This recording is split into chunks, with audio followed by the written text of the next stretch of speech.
Okay, so it's time to work on handling the form. So I'm gonna head back to my code editor and write in the newspaper folder. I'm gonna create a new folder and call it includes. That's if I can spell it properly. Includes. And within the includes folder, I'm also gonna create a new folder and call it form underscore handler. Okay, so within the form underscore handler of our includes folder, I'm gonna create a new file and call it register.php. Save, and that should save. Okay, so I'm gonna open my PHP tag. Don't need to close it. So I'll just create a new variable. MySQLi is gonna be equal to new mysqli.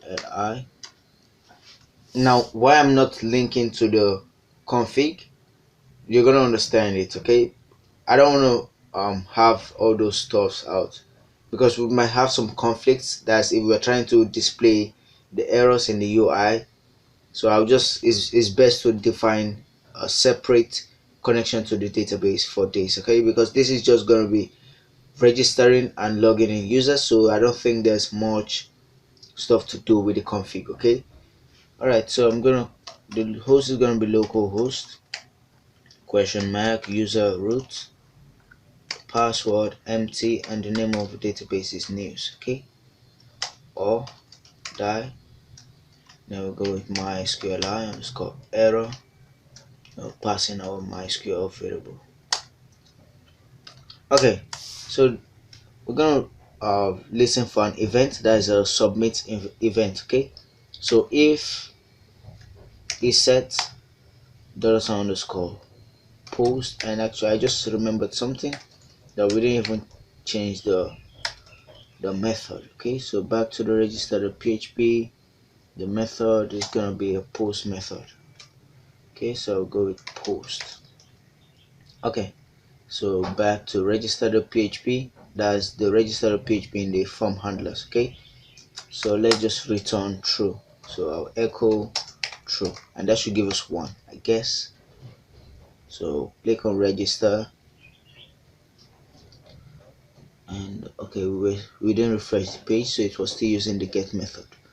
So I'm gonna refresh again, refresh and register. Okay, now we get one. Okay, so that is true. All right, so the first thing that we need to do is to get all the necessary variables. Okay, so first name is going to be equal to, now we're going to create a function called clean. So we're going to clean the data. Okay, so post underscore use first name, that was the name, first name. Then we're also going to have last name is going to be equal to the clean function that we're going to create, plus underscore post. We're going to grab the last name.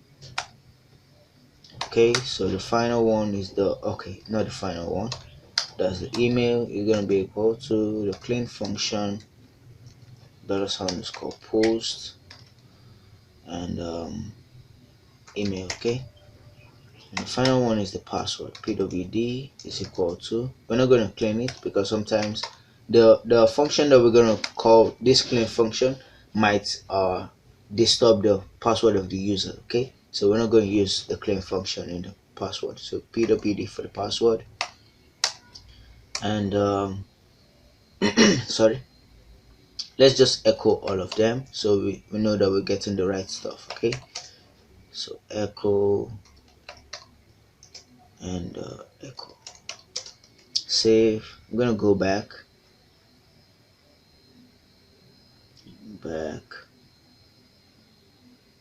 refresh. Actually, this is the wrong one, so go back to the admin. We should take us to the NW. Okay, so I'm gonna go with my name, Caleb. I didn't spell it properly, so Caleb. Okay, email. Okay, so password 123456.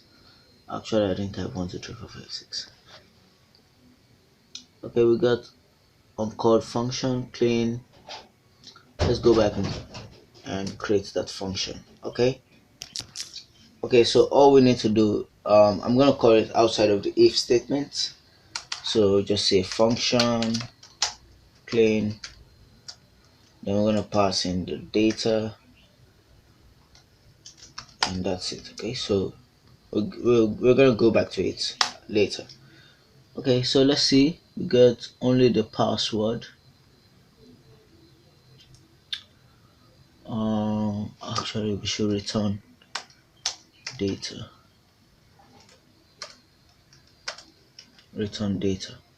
okay, so refresh, continue. Okay, so we get everything. Okay, so we're grabbing everything properly. So back to the clean function, what we need to do is to say data is going to be equal to HTML special characters, then we pass in the data, so it converts everything to, like, if we insert a greater than and a less than sign, it's going to convert it to something like this, and GT and LT. Okay, so for greater than and less than. Okay, because sometimes some people might want to hack into our database and we don't want that, so we need to convert everything that the user is passing in into this special HTML characters. Okay, the next one is going to be strip tags, and we're going to pass in the data. The next one, data, is going to be equal to trim. I'm going to pass in data, and the last one is going to be data equal to mysql underscore real underscore escape underscore string. So it's a long method, a long function. So we're gonna pass in the mysql variable, and we're gonna pass in the data. And if we run this function, we're gonna grab an error. So we need to make the mysql variable to be global. So mysql global. Okay, and the last thing we need to do is to return data. Okay, so this lecture is long enough. In the next lecture, we're going to start writing our basic error handlers, so not everything the user passing should be acceptable. Okay, so I'll see you then. Bye.